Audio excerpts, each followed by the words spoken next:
అందరికీ నమస్తే, welcome to my channel. ఈరోజు చికెన్ కర్రీ ప్రిపరేషన్ చూద్దామండి. సింపుల్గా ఎవరైనా ఈజీగా చేసుకునేలా ఈ చికెన్ కర్రీ ప్రిపేర్ చేస్తున్నాను. చాలా టేస్టీగా అండ్ స్పైసీగా చాలా బాగుంటుందండి. మీరు కూడా ట్రై చేయండి. ఈ వీడియో కంప్లీట్గా చూడండి. Please subscribe my channel and late చేయకుండా మనం వీడియోలోకి వెళ్దాం. ఇక నేను ఒక హాఫ్ కేజీ చికెన్ తీసుకున్నానండి. ఇప్పుడు దీంట్లో కొంచెం పసుపు, ఒక 2 స్పూన్స్ అల్లం వెల్లుల్లి పేస్ట్ వేసి ఇదంతా బాగా కలుపుకోండి.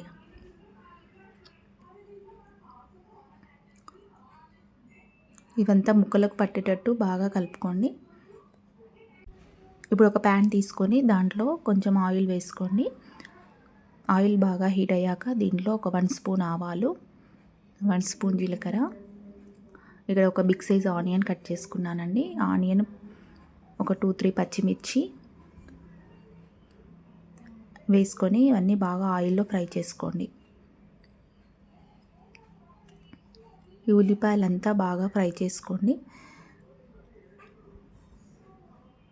ఇప్పుడు దీంట్లో మళ్ళీ ఒక 1/2 స్పూన్ పసుపు కూడా వేసుకోండి. వేసుకొని ఇదంతా ఒకసారి బాగా కలుపుకోండి.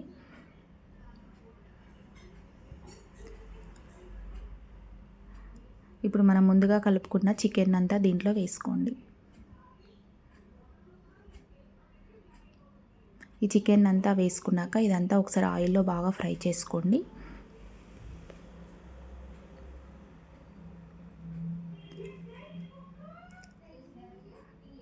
ఇప్పుడు ఇదంతా బాగా ఫ్రై చేసుకున్నాక దీనిలో మూత పెట్టుకొని ఒక 10 మినిట్స్ వరకు ఉడికించుకోండి.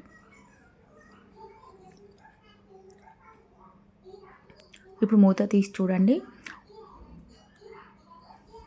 చికెన్ కొంచెం ఫ్రై అయిందండి. ఇది ఒకసారి మళ్ళీ కలుపుకోండి.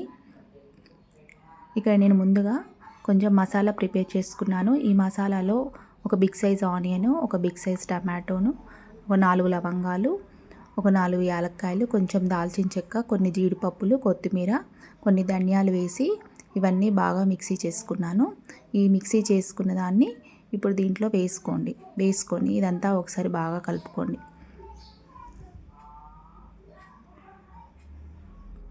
ఈ మసాలా అంతా ఆయిల్లో బాగా ఫ్రై అయ్యేంత వరకు ఇదంతా బాగా కలుపుకోండి.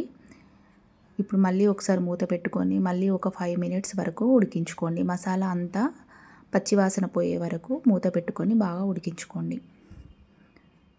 ఇప్పుడు మూత తీసి చూడండి.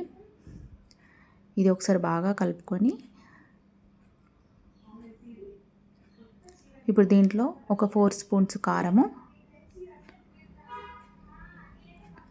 2 స్పూన్స్ ఉప్పు,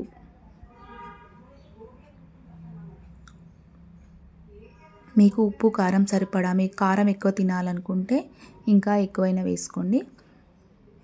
అన్నీ వేసుకొని ఒకసారి బాగా కలుపుకోండి.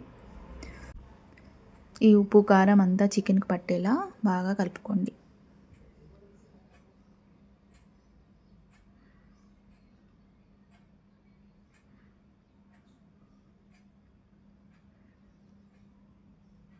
పెట్టుకొని ఒక 10 మినిట్స్ వరకు ఉడికించుకోండి.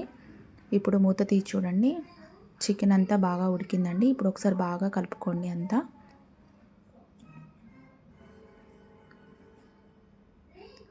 ఇదంతా బాగా కలుపుకొని మళ్ళీ మూత పెట్టుకొని ఒక 5 మినిట్స్ వరకు మళ్ళీ ఉడికించుకోండి.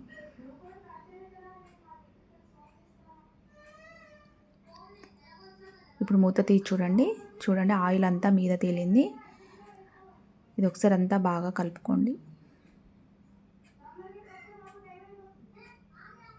దీనిలోనే ఇప్పుడు కొంచెం నేను ఇక్కడ చికెన్ మసాలా కూడా వేస్తున్నాను. వేసుకొని అంతా బాగా కలుపుకొని దీంట్లో పుదీనా, కొత్తిమీర వేసుకుంటే మనకు ఎంతో టేస్టీ అండ్ స్పైసీ అయిన చికెన్ కర్రీ ప్రిపేర్ అయిపోయినట్టేనండి. చపాతీలోకైనా రైస్లోకైనా మీరు బగారా చేసుకున్న చాలా బాగుంటుంది. మీకు ఈ వీడియో నచ్చినట్టయితే please subscribe my channel and ఒక లైక్ కూడా చేయండి, షేర్ కూడా చేయండి. మీకు నచ్చితే కామెంట్ కూడా చేయండి. మీరు కూడా ట్రై చేసి ఈ కర్రీని ఎంజాయ్ చేయండి. నా మిగతా వీడియోస్ చూడాలనుకుంటే ఒకసారి నా ఛానల్ని విజిట్ చేయండి. Thank you for watching.